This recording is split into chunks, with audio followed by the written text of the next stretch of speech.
welcome to episode 7 of the Music Minds podcast. I'm Tony Fennell, and with me is my co-host, John Stone. How are you, John? Hanging in there, Tony. The heat finally broke down here in Brooklyn, so I am a lot more happy than I used to be.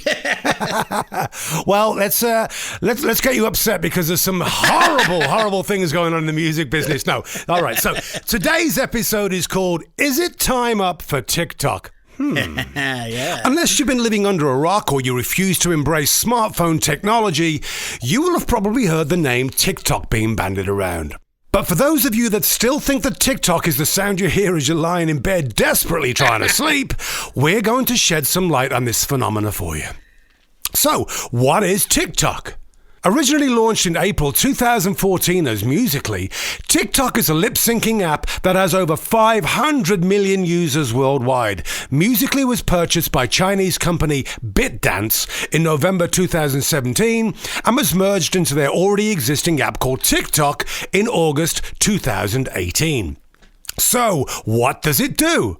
The app is known for 15-second lip-syncing videos and lots of challenges. For example, the mannequin challenge.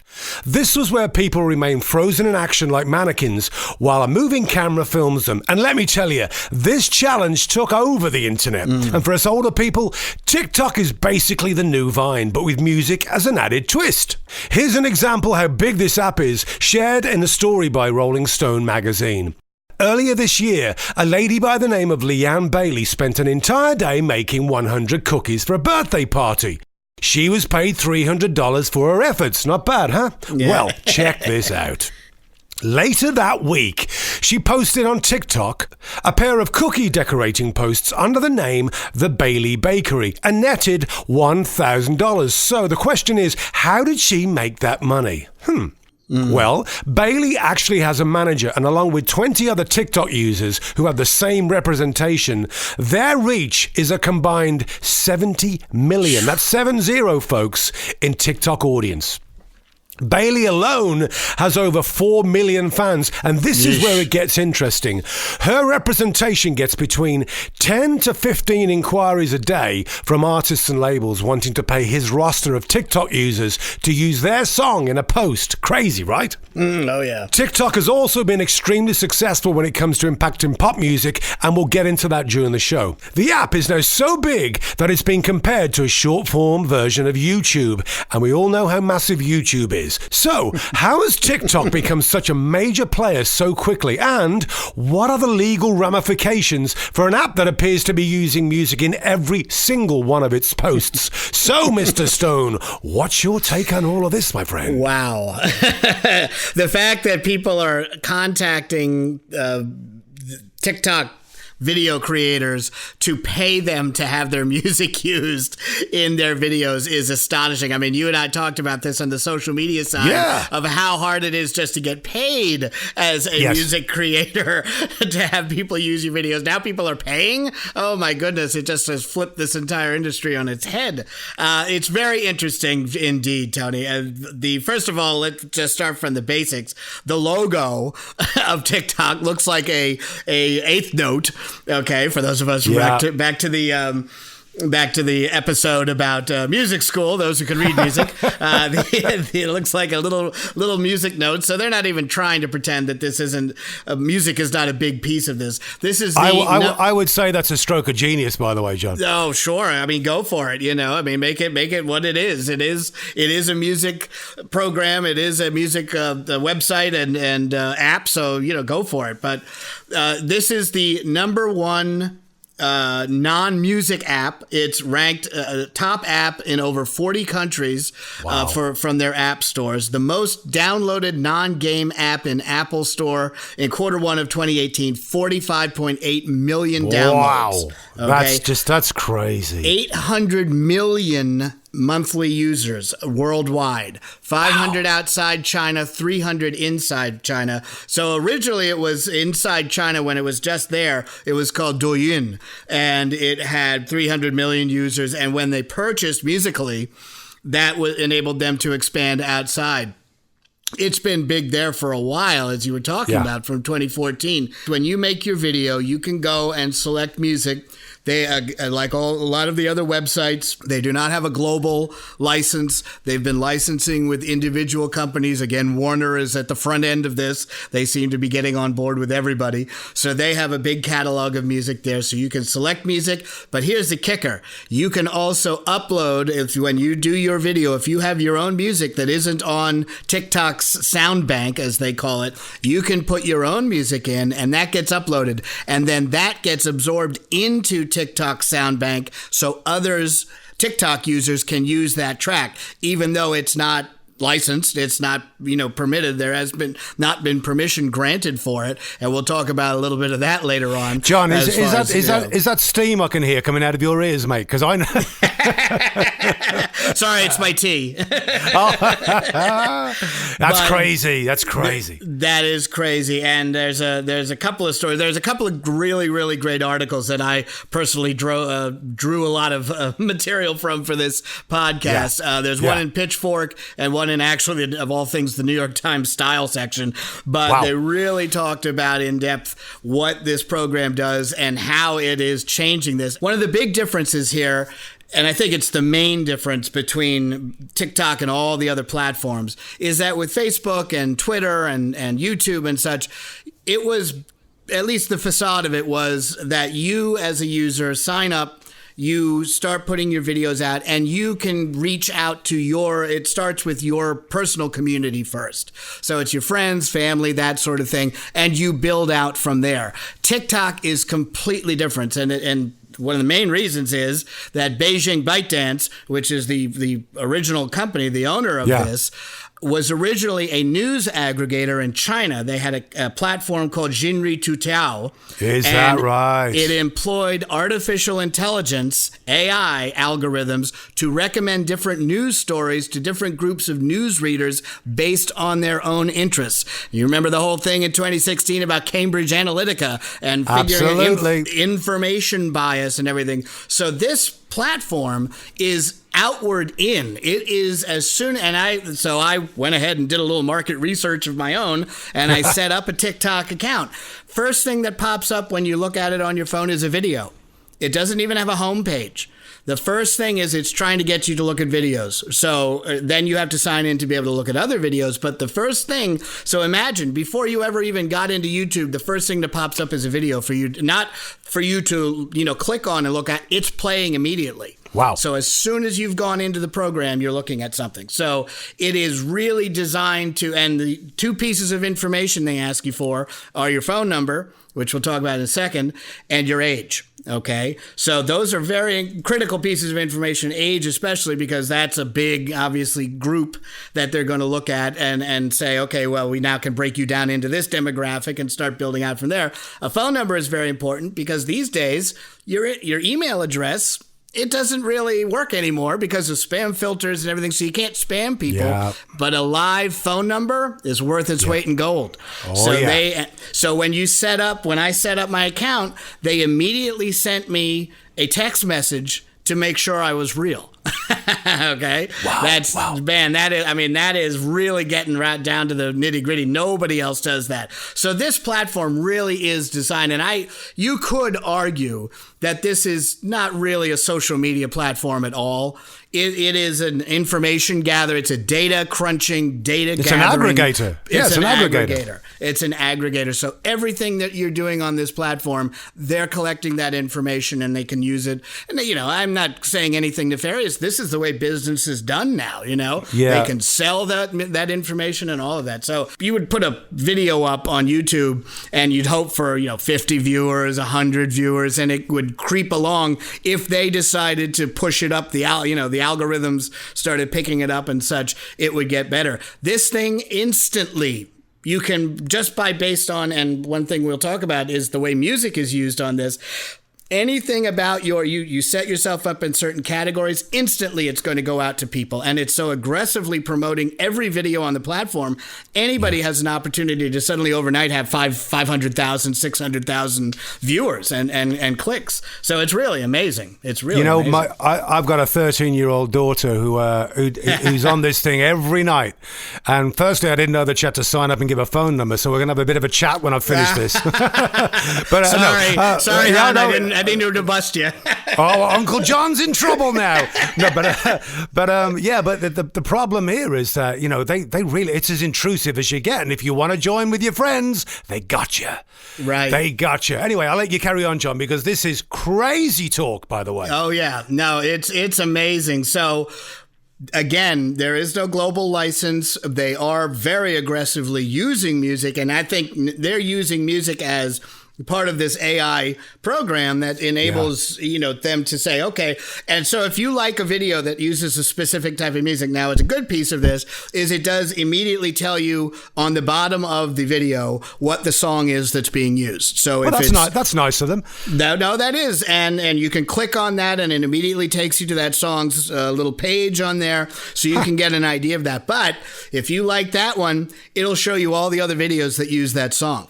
So it can instantly turn into, wow, I really love this, and I want to put it in my video. Yours goes up, and boom, you go into this big block of videos that is constantly being recycled. And if anybody loves that track, bam, anybody can access you. That's why you can go so quickly and so virally, your virality, if you want to call it that, can go mad on this. So ByteDance is valued at $75 billion. Now, you know what? What?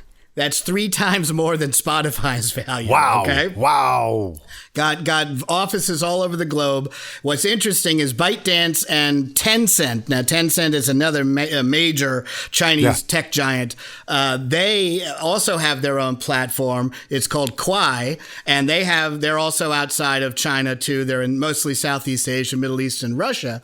They have 15 million videos updated to Kwai daily. Now, these two companies decided to get into a little bit of a fight with each other in 2019, with ByteDance accusing Tencent of anti-competitive practices.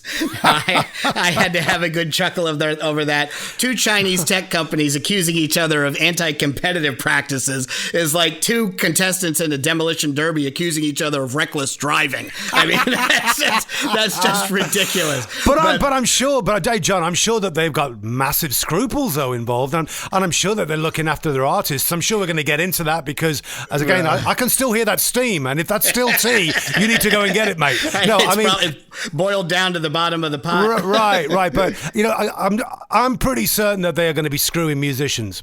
I'm not going to. I'll let you explain that, but I can already smell cover up. I can already smell, well, we don't want to do this, we want to do that. I'm sure you're going to explain that to me, John. Well, and to that point, and even before we get into the music, so they picked up Musical.ly, right?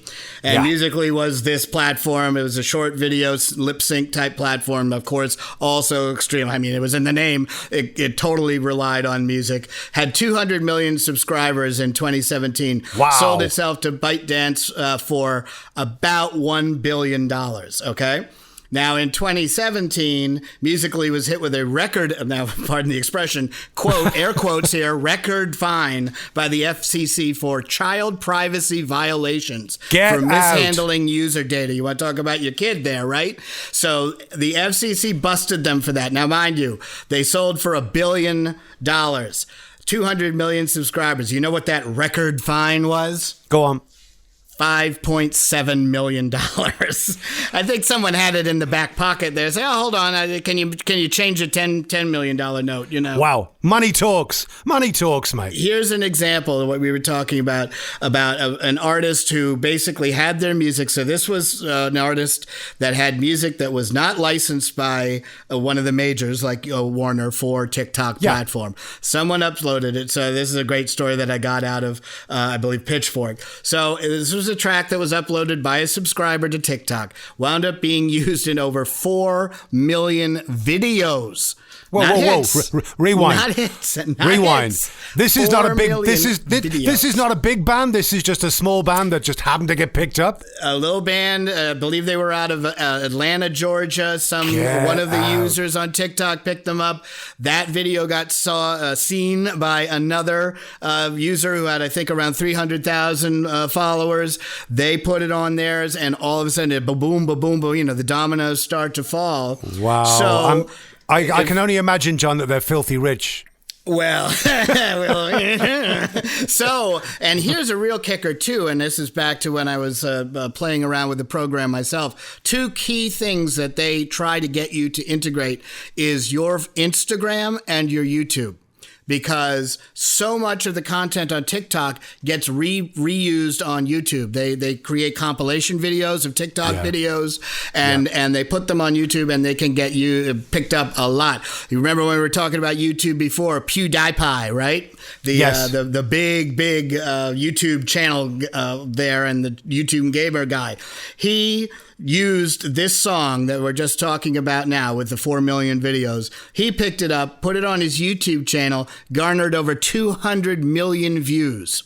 No, I can't believe that. Are you making the 200 million views? Now that is crazy, my friend, is proper money, because even with YouTube's terrible royalty rate, that could have gotten them between $138,000 and $148,000. So not bad. But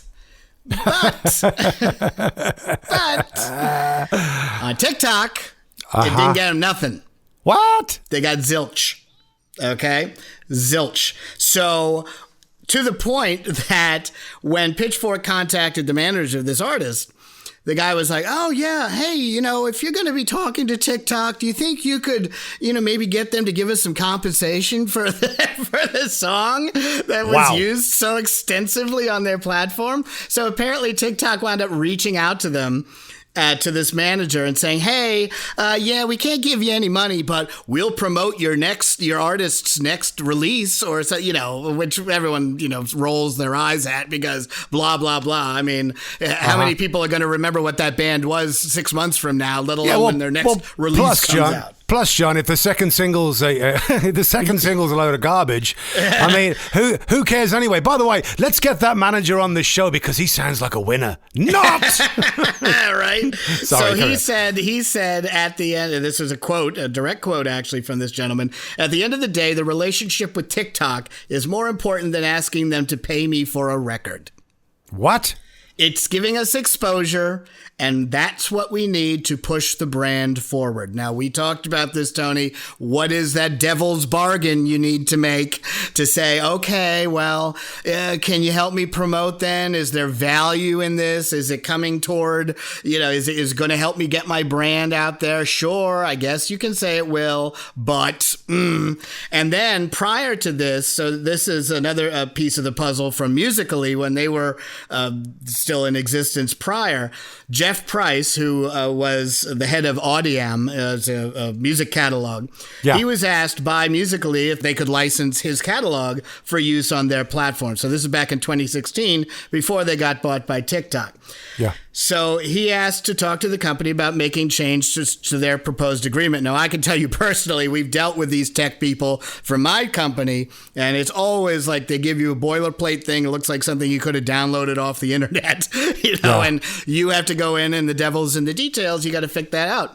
He recalls telling them, they came back and they said, "No, we don't negotiate." They told him, it's either you can sign this contract and get paid something, or don't sign the contract and your music's still going to be here, but you're not going to get paid anything. Wow. You're going to have to deal with DMCA, which is the takedown notices that you have to issue yourself. We'll talk about that in a second. And you're going to have to deal with that. And that's it. Goodbye. And that was the end of that. So, I mean, they know what they're doing. They know that this is, basic, thievery. I mean, if you want to use lack of a more genteel term. And they're like, go ahead. Do whatever you want to do. The thing is, John, they've already made enough money that if it all went belly up today, tomorrow, tonight, doesn't matter. It doesn't matter. They'll reskin it and it'll be called Tik. I mean, these guys, they don't care. I mean, there's so much money in the bank, and their lawyers at this point their pockets are so lined, they're ready to go to war with anybody. So, I in a funny way, I feel sorry for that manager, because he obviously doesn't know what he's talking about. And this doesn't mean he's a bad guy. It just means that he's basically saying, well, if we roll over, you can rub our belly for a little bit. And we don't want to upset you. We don't want to upset you. Can you please, how can we, give me a break? That is some serious leverage they've got. 4 million people uploading that track onto video. Now, Yeah. you've got some leverage there, and he's not using it. He needs us. He needs you. Well, but then again, I mean, at what point? Because your video is your song is out there. It's going. They are giving you at least some sort of credit or something like that. know. I mean, your point is absolutely taken there, Tony, and I totally agree with you on that front. But maybe we're the ones that are outside the box now. You know, maybe we're the ones that are too old for the game, because the game is now, it's about promotion. It's about getting your brand out there. Now, does this guy really know what his brand is, and is he really maximizing that to the extent? Does TikTok then turn into television, licensing and film and that sort of thing, or performance income and tours and getting your, headlining and doing all the traditional things that we all, think of as what the music career is these days? Or is it being a huge star on TikTok? Is that you're right. the new normal, You're right. It's weird, and you've nailed it. The bottom line is, he didn't have a brand before TikTok. There was you no. might be absolutely right. And I hate to say that, and it's going to happen for a lot of artists, and it is the devil. You don't want it. You don't want it. You look at it and you go, intrinsically, this is all wrong, but somehow it's the synergy. We've got to find a way to work with these guys. Yeah. TikTok will tell you to go kiss their backside if they feel like it. I think there's been enough press now on these guys so that they've got to do something right. They have to make, whether it's a futile gesture or not, they have to do something right for the music business. What that will be, I have no idea. But they've got to do something for the good. Well, and as we've talked about, I mean, you have to defend your copyright, and the music business right now is not set up. It's still trying to catch up. We're still stuck in downloads and streaming and blah blah. Everybody's still trying to catch up to that, and then this thing comes along and. Believe me, this is a step. This isn't the end. This isn't the final version of this. I'm sure ByteDance is coming up with something even crazier, and something that'll be even harder to capture and decide how are you going to. I mean, we haven't even talked about doing re-records, user-generated content where they can remix a song or do all that kind of stuff. There are some companies that are out there that are like, give us your song and we'll allow people to remix it and put it out. I'm like, why would I do that? What are you, crazy? Check this out, John. All TikTok has to do is push the button and form a record label. That band we're talking about, that have got those 4 million video views, that band's going to be number one. They will have a roster second to none, and they put out the TikTok tour. And they're done. Sure. They probably don't need to do it right now because they've got so much money. But there are a lot of people that are in the business that we've been in for a long, long time that don't have jobs. Believe me, TikTok could find some serious CEOs sitting there doing nothing, and TikTok say, we're going to form a label and we want you to run it. And by the way, we are going to create stars on a daily basis. They've got it. Well, think about it. I mean, that's our corporate partnership deal that we were talking about in that episode, Tony. I mean, that's where you get. And believe me, I mean, you've been there as a performer and as a recording artist, running a record label. Ugh. It's like nobody wants to do that. But if you can make that partnership with Warner or with somebody and say, listen, we'll take your new model, we'll bring in the elements of the traditional model that work and come up with some crazy hybrid, and let's go out and make some money that way. Sure, why wouldn't you want to do that? But a lot of different, pardon the expression, influencers tried to do this, where it was an advertising agency or it was even music supervisors. Some of the really, really biggest ones tried doing this. They've all flopped. It's just like Madonna with Maverick. It's like, I'm a big enough brand. I am big and wide far-reaching enough that I can turn this into a money-making venture by basically shoving a round peg into a square hole and saying, I'm going to start a record label and make it. And they almost all of them go downhill because it's just too much overhead and too much management. If these guys can simply post a song on their thing, there's no overhead to that. There's no tracking they have to do. They haven't made any deals, and they can just let the money come pouring in. And by the way, they're now doing advertising. I think I said this earlier. They're going to start putting that in. Can you imagine? And they're if you look on their website, the TikTok website, and you go to the advertising page, they are very hyper aggressive about this is you can build your brand, build your market, you can do a lot of things. Maybe we should do that for the podcast, Tony. I say yes. You know what? Why you know not? what? Yeah. What's interesting to me now? I mean, again, I'm going back to that poor manager who basically got his testicles handed to him on a plate. I think at this point, I need to ask you a question. Is there anybody fighting TikTok in court now? Has anybody gone after them? I don't think so. I think it's again, I mean, look, Tony, and at the very beginning you were saying, if you've been living under a rock, be perfectly honest, I was living under a rock. You told me about this because your daughter's been doing it. I was like, who? Tik what? And I had to go look it up, and I was like, wow, that's an interesting little thing. And you start digging into it. I mean, the articles we were talking about are only from the beginning of this year. This thing has been running around for several years now, so it's been existing under the radar for a while. So I don't think people even understand what it is. And I think the argument that you can make, and what I was talking about earlier, is that you're talking about a site that is designed to market. It is designed to bring the market to the viewers and vice versa. But it's not just an organic little thing where you're putting out videos and somehow, by hook or by crook or by accident or good fortune, that video turns into something. This is designed to make those videos into marketing tools and data crunching, data gathering tools. And music is a huge piece of it. As we said, the logo is a freaking eighth note. There's no shame there, John. This is music Viagra, isn't it? I mean, basically, you take the TikTok pill and you're big.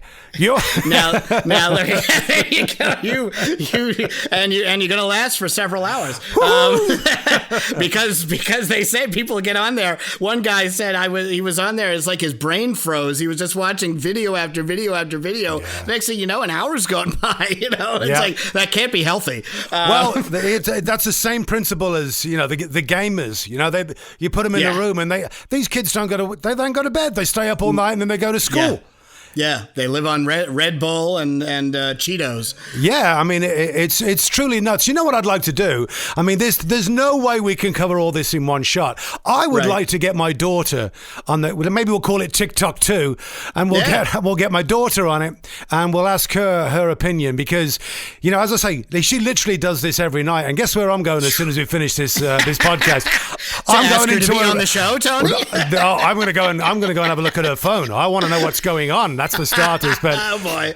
But I think it would be really interesting to get her on and get somebody of that age, the age demographic that somebody uses it a lot and understands it. I mean, we are older, and my daughter knows her way around the phone much better than, and I think I'm relatively tech savvy. Are you kidding me? She goes, Dad, what are you doing? All of a sudden, I'm 100 years old. I'm looking at it going, oh, all right. But you're dialing a number, Dad. What's wrong with you? Right. Exactly. You know what? That is so true. Anyway, we won't get into that. I'm feeling really old now, John. Thank you very much indeed. Yeah, all right. We're solving the world's problems. Right? Good God. Well, look, we'll come back to this. This isn't over. This is not over by a long stretch. John, you are a seriously wonderful co-host, mate. And I've got to tell you, Tony, you've got a wealth of knowledge, man. So for everybody listening out there, please like and subscribe. And you know where to find us, musicmindspodcast.com. Till next time, John, and everybody out there, see you later. Thank you, Tony. See you later, everybody.